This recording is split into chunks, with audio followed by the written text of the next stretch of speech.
चलिए कुछ important points हैं, इम्पॉर्टेंट पॉइंट्स जो हमें जानने हैं। ठीक है, इम्पॉर्टेंट पॉइंट्स। ठीक है, वो इम्पॉर्टेंट पॉइंट्स क्या है? पहला इम्पॉर्टेंट पॉइंट्स क्या है कि जितने भी है आपका T ratio, every T ratio जो है, ये सभी के सभी टी रेशियो जो है ना, वो एक रियल नंबर है, एक नंबर है, इनका कोई यूनिट नहीं होता है ना। इज अ रियल नंबर, ये एक रियल नंबर है ना। और नो यूनिट, इनका कोई यूनिट नहीं होता है। लाइक साइन, तो साइन थीटा एक नंबर है ना, इसका कोई यूनिट, जैसे डिस्टेंस का यूनिट मीटर होता है, इसलिए इसका कोई यूनिट नहीं होगा। ठीक है, दूसरा आप देखें कि जो टी रेशियो वैल्यू जो होगा, वैल्यू ऑफ टी रेशियो का वैल्यू, ठीक है, टी रेशियो का वैल्यू जो होगा, ठीक है, टी रेशियो का वैल्यू जो होता है, T ratio value of T ratio of an angle does not depend upon है ना, depend upon the length of triangle, length या साइज करते हैं, साइज ऑफ ट्रायंगल। ठीक है, इट डिपेंड्स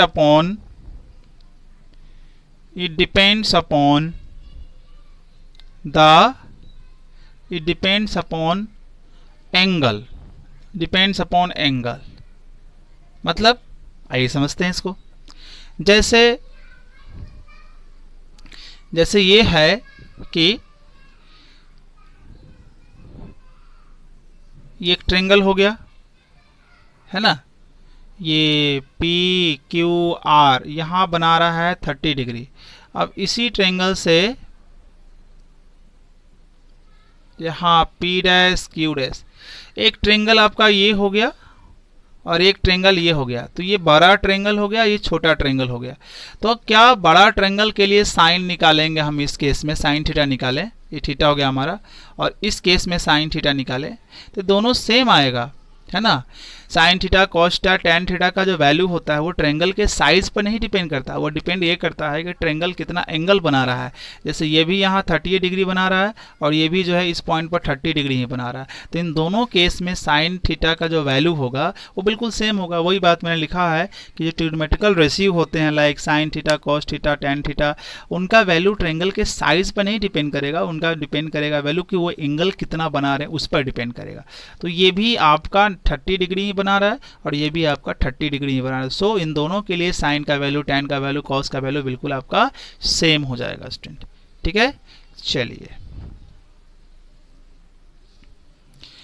अब यहां देखते हैं, तो ये कुछ बेसिक बातें थी जिसके हेल्प से हम लोगों ने पता किया कुछ इंपॉर्टेंट चीज़ें। अब ये जाते जाते हम लोग ये देखेंगे पाइथागोरस थ्योरम। पाइथागोरस थ्योरम क्या कहता है? जैसे हमारे ये कहता है कि हमारे पास एक राइट एंगल ट्रायंगल है CBA। ठीक है, तो राइट एंगल ट्रायंगल में 90 के सामने वाला होता है वो हाइपोटेनस कहलाता है। ठीक है, और इन दोनों में से कोई भी परपेंडिकुलर और बेस हो सकता है, वो तो डिपेंड करेगा एंगल ऑफ रेफरेंस पर। इसके अनुसार तो ये परपेंडिकुलर, इसके अनुसार तो ये परपेंडिकुलर। ठीक है, तो क्या कहता है पाइथागोरस थ्योरम? पहली बात लागू किस पर होता है? केवल और केवल राइट एंगल ट्रायंगल पर। तो ये इसमें याद रखेंगे। तो पाइथागोरस जो है केवल राइट एंगल ट्रायंगल पर ही सही है। इसमें क्या कहा गया है? इसमें कहा गया है कि स्क्वायर ऑफ हाइपोटेनस इक्वल होता है sum of square of other sides, यानी कि स्क्वायर ऑफ हाइपोटेनस, मतलब यहाँ पर हाइपोटेनस AC दिख रहा है तो AC के स्क्वायर होगा यहाँ पर सम ऑफ अदर साइड, यानी कि ये और ये, यानी कि अदर साइड में आएगा AB स्क्वायर और BC स्क्वायर। अगर हमको AB निकालना होगा तो BC को इधर भेज देंगे तो हो जाएगा AC square minus BC square equal to. Other किसी साइड में से, ये अदर साइड होगा, अदर किसी साइड में से एक को निकालना होगा तो आपको यहाँ माइनस करना पड़ेगा, ठीक है ना, हाइपोटेनस माइनस, है ना, साइड, अदर साइड में से कोई एक। उस तरह से अगर BC आपको अब निकालना होगा तो AB इस तरफ आएगा, तो AC square minus AB square, ठीक है। ये होता है आपका पाइथागोरस थ्योरम, जो केवल और केवल राइट ट्रायंगल में ही वैलिड होता है। चलिए अब हम लोग यहाँ देखते हैं, नेक्स्ट में इसमें समझते हैं यहाँ पर, जैसे राइट एंगल ट्रायंगल। फिर से यहाँ देखिए, right angle triangle ABC, right angle triangle हुआ। अब ये राइट एंगल ट्रायंगल में क्या होता है कि ये वाला जो होता है इसको हाइपोटेनस बोलते हैं, और it is the longest side, it is the longest side, ये सबसे बड़ी साइड होती है।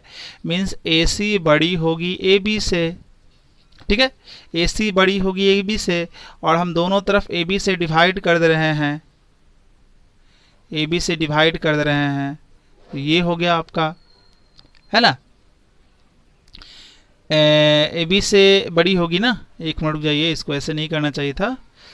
AC बड़ी होगी AB से, और उसी तरह से BC भी बड़ी होगी, किससे, BC भी बड़ी होगी, BC भी बड़ी होगी आपका, BC छोटी होगी। यहाँ से ऐसे देखिए, AC AB से भी बड़ी और AC BC से भी बड़ी, AC BC से भी बड़ी। जैसे यहाँ ले लेंगे 3, ये 4, ये 5, ठीक है।